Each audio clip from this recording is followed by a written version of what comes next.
I going to use? Sample mean, population mean. Why sample mean? Be- because the group of boys is a sample. Okay, do you get me? So how do we compute for it? Simple. Just follow the formula. Find the total of excess. So 11 plus 12 plus 13 plus 14 plus 15 divided by, what's the sample size? 5. How big is the sample? 1, 2, 3, 4, 5. So 5. So we have, the answer then is 13. Do you get me? Yes. Now, what if I want to know about the average scores or the average score of all my students? Do I have to use the sample mean or population mean? Population. Population mean, because I'm dealing with a population now. So what you're going to do, same thing. You add all 11 plus 12 up to 20 divided by, what's the population size? It's 10. So we have here over 10, and the answer is 15.5. 11 plus 12 plus 13 plus 14 up to 20, that's 155 divided by 10, that is 15.5. Okay? Do you follow? Simple. You add and then divide it. Yes? Add. When can you say it's grouped? If you have intervals and then frequency, that's grouped data, meaning you group them as intervals. But in this case, we're not grouping them. Thus, we're dealing with ungrouped data. Okay, do you follow? Very simple. Now, what if it is denoted by X and then this symbol? This is median. It's either sample median or population median. Now, there are two formulas. If ever the number or the sample size is odd, all you're gonna do is n plus 1 divided by 2. That is now the position of your median. If ever the number of data is even, then use the formula, that is n divided by 2.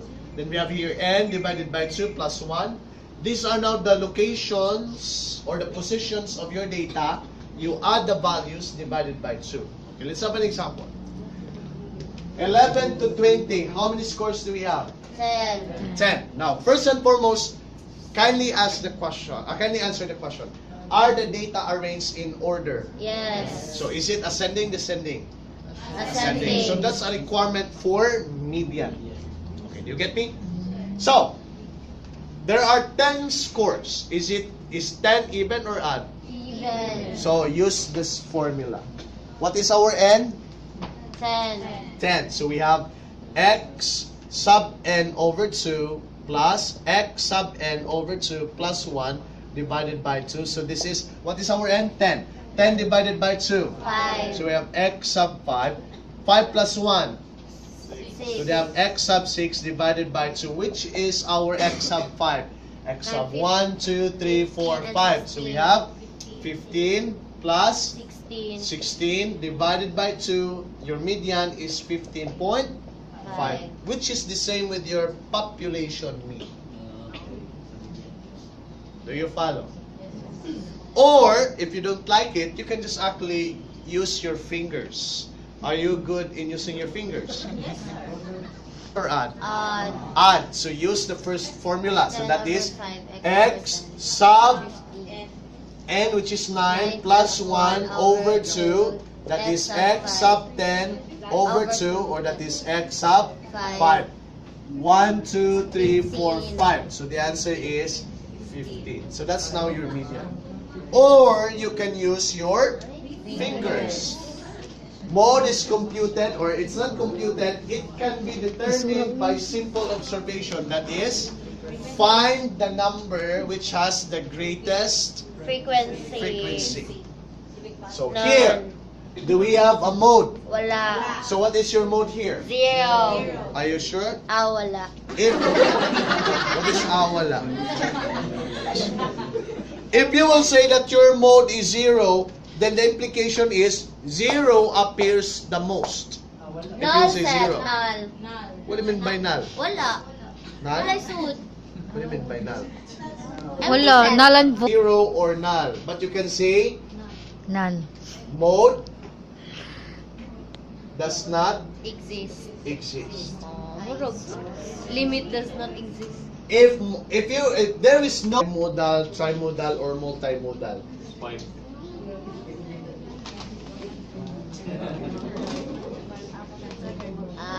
How many modes do we have? Try. 3. Sure? Yes. The answer is 1. Two. And that is the peak. Oh, the pig. Next. Bye. This is the mode. And this is another mode. This is your first mode value.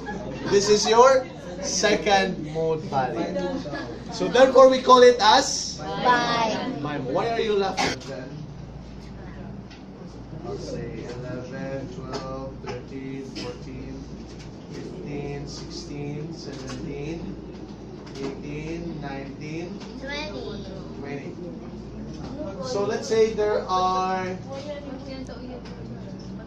20 scores. 10 scores. So let's say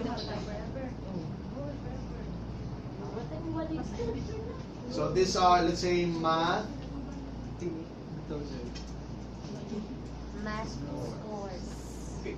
What if you want to know about mean? So let's say mean. Then we have here median. We have here mode.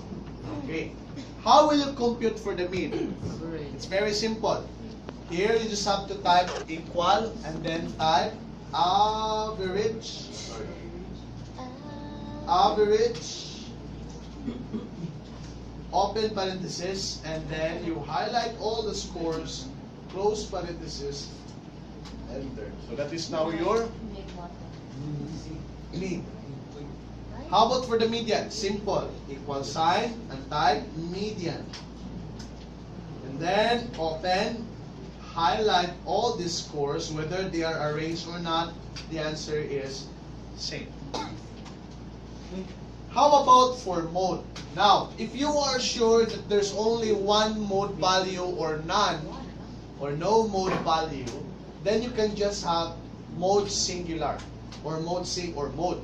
So you can just type mode, or you have mode that's singular, or mode for the lower version, mode, and then you highlight, close, enter. So meaning you're just asking for one mode value. Now, why is it that it's it does not give a value? It's because the mode does not exist. But if ever I'll change this one, let's say this one is 17. Can you take a look at this? Sorry. So I have now one mode, which is 17. Now what if I'll change the other one? Let's say this is 13. How many mode values do we have? 2. But if ever you're using mode sing, you only have 1. It is only reflecting 1. That's the disadvantage. Okay. Now, if ever you are sure that there are many mode values, you can actually do this one. Now, let's say I'm expecting, sir, that the mode might be 5 or less than 5. So you just have to click a highlight 5 cells. 1, 2, 3, 4, 5. What are the spaces for? The spaces are designed for possible mode values. You're very confident that at least 5 of them, at least there is 5 of them, or at most 5 of them, or probably you can highlight many if you're not sure. Do you follow? And then once you're done highlighting, you can now type equal, and then mode dot molt. Mode dot molt, meaning multiple. We allow multiple values. open, highlight, closed, and then Control, Shift, Enter. Answer, sir. Control, Shift. Control, Shift, Enter. Can you take a look at this? In the singular value or singular mode, I'm only allowing one value, right? But in the multiple mode, I am now allowing 13, 17. Meaning there are two mode values. Okay. Now what if I will increase this one? Let's say this is